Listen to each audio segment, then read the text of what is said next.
بسم اللہ الرحمن الرحیم۔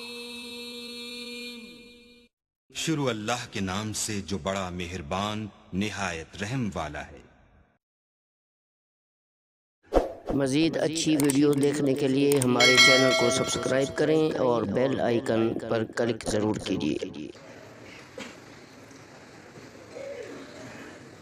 میرے بھائیوں، میں فقط ایک آقا نامدار حضور پاک صلی اللہ علیہ وسلم کے اس ارشاد کے تحت جو آپ نے ارشاد فرمایا تھا کہ اللہ کے ذکر والوں کی مجلسوں کو فرشتے گھیرے میں لے لیتے ہیں، تو کسی نے کہا کہ بعض لوگ ایسے ہی گزرتے ہوئے تماشائی بن کر بھی آ جاتے ہیں۔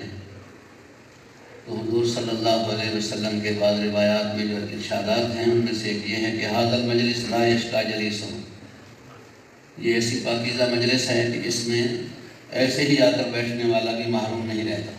سبحان اللہ۔ تو مجھے تو فقط یہ سعادت حاصل کرنی تھی کہ قیامت کے دن اللہ فقط اپنی یاد کی محبت میں جمع ہونے والوں کے ساتھ اللہ ہمارا حشر فرما دے۔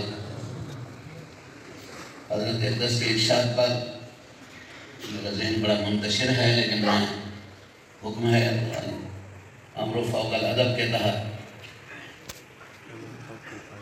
بخاری شریف میں جیسے روایت میں آتا ہے کہ ایک شخص آیا تو اس نے آ کر آقا نامدار حضور شاہ یا رسول اللہ متی الساعہ، قیامت کب آئے گی؟